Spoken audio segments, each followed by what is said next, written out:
The air inside the connector tunnel felt conditioned and still, like a room with the door shut.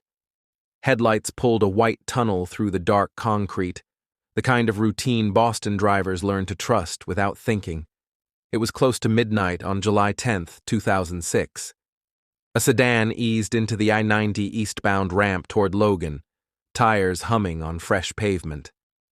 On the passenger side sat Milena Del Valle, talking with her husband as the car settled into the middle lane.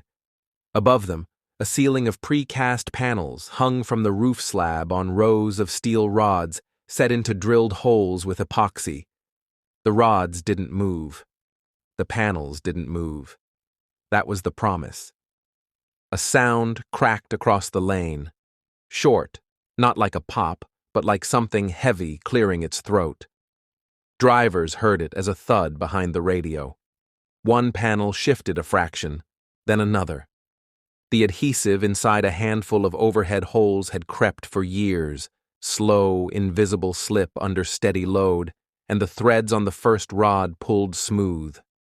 26 tons of concrete and steel let go in a heartbeat. Panels dropped as one mass and smashed the car's windshield and roof with a force that bent the frame like tin. The tunnel filled with dust and the metallic rattle of impact bouncing off the walls. When the dust drifted enough for the next driver to see, the sedan was crushed up to its door glass. Milena Del Valle was pinned and did not survive. Her husband crawled from the driver's side in shock, his clothes grayed with concrete powder, yelling for help in a place where his voice had nowhere to go. The connector had opened as one of the last pieces of Boston's Central Artery Tunnel project, the big dig that pushed the city's traffic underground and promised cleaner air and shorter trips. Overhead, the ceiling wasn't structural. It was a suspended lining to control airflow and hide utilities. Engineers chose a system common in parking decks and mechanical rooms: threaded steel rods epoxied into drilled holes, hangers, and precast panels locked to steel frames. On paper, the calculations worked. The adhesive specification called for anchors that could hold the weight with a margin, and test reports were filed in binders. On schedule charts, the ceiling was a line item that went from yellow to green. But adhesive anchors are not bolts tightened against steel. They rely on chemistry that must cure, grip the sides of roughened holes, and keep gripping for the life of the load. The epoxy came in two flavors: standard set and fast set.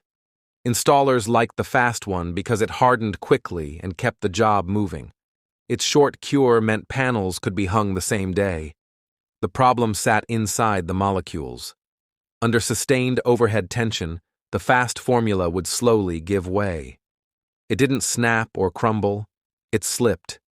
Engineers call it creep. The failure doesn't announce itself. The thread engagement just inches outward until the steel pulls free. During construction, there were signs. Test anchors in mock-ups slipped more than expected.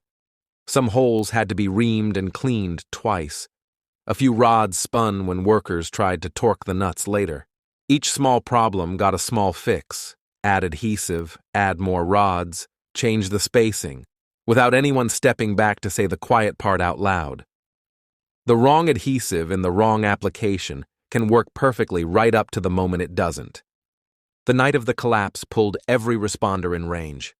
State police blocked the portal. Fire crews brought jacks, airbags, and saws meant for highway pileups, not 50,000 pounds of ceiling in a confined space. Tow operators backed in with low rigs to start clearing pieces so paramedics could reach the car. Television trucks set their masts outside the portal. What they could show was a black mouth and a line of red and blue lights. Inside, the crew worked by portable lamps that cast hard shadows off fractured concrete. The tunnel smelled like dust and hot diesel, and a faint, sweet chemical breath that clung to the back of the throat. Before dawn, officials shut the entire connector and the older Ted Williams tunnel. Inspectors went bolt by bolt with lifts and hammers, measuring, tapping, and writing down what came loose. The pattern they found was consistent with creep, not an impact. Where panels still hung, some rods could be pulled by hand with a steady lean. In others, the adhesive was mixed poorly, the hole dusty, or the cartridge split and left uncured pockets around the threads. The anchors that failed had been loaded vertically, a worst case for any marginal bond. The ones installed with the standard set adhesive where used held better. The ones with the fast set were the question the whole ceiling suddenly asked. In the weeks after, engineers mapped the entire system. They cored samples of adhesive and compared them to original submittals. They calculated the demand on each anchor based on panel weight, bracket geometry, and the angle of the rod into the roof slab. Then they ran the one test that mattered. Would a single fast-set anchor hold a sustained load over time in temperatures like a summer tunnel? The answer came back in numbers that spoke plainly. Under sustained tension, the fast-set formula lost capacity with time. It had no business holding up permanent dead weight above traffic. The failure was not a mystery.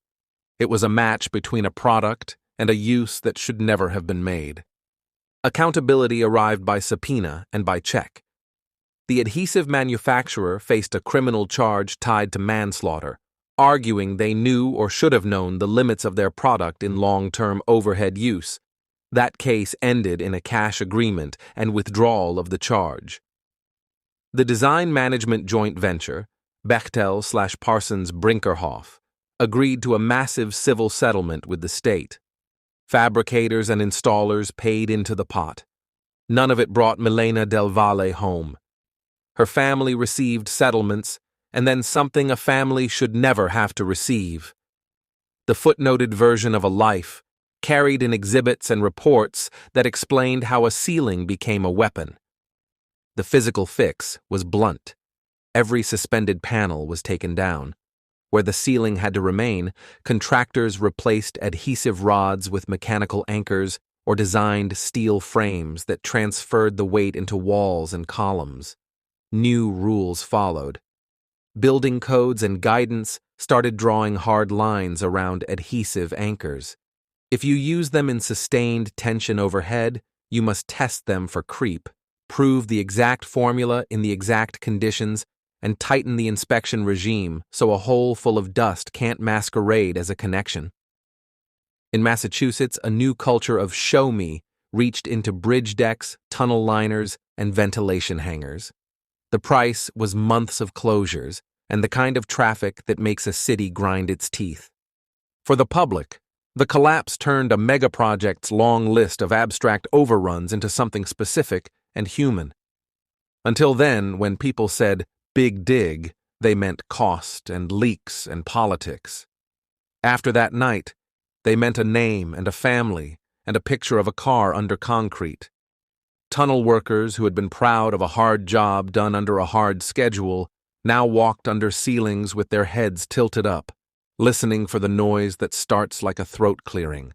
Engineers brought students to the case in seminars and said, "This is what happens when specifications are sloppy, when submittals wander, when a material's convenience outruns its capacity, and nobody hits the brakes." Years later, commuters still drive the same lanes without thinking. The seams in the concrete are just seams. The lamps are brighter. The ceiling looks the same from a windshield. That is the most anyone can ask from infrastructure, that it recede into background, that the room stay quiet, that the door feels safe to pass under. The empty space above the lane where Milena Del Valle died is a span of air drivers don't notice. Her husband notices. So do the men and women who hang hardware from concrete now with checklists longer than their arms. They remember that in a tunnel there are no witnesses except the walls, and the walls will not testify. If you drive through that connector late at night, turn off the radio for a moment and listen. Not for the crack, that sound came and went in 2006, but for the new language the place speaks, the regular tick of expansion joints, the steady hiss of ventilation, the small, good noises of systems holding. Every one of them rests on choices, a formula in a tube, a line in a submittal, A note in a margin that says, "This anchor is not for holding a ceiling forever." The difference between routine and ruin is often only that. Whether somebody wrote that note, whether somebody read it, and whether somebody cared enough to stop the job until the right hardware was in the right hole. Thank you for listening to Road to Ruins. Subscribe for more true stories where systems fail and people pay the price.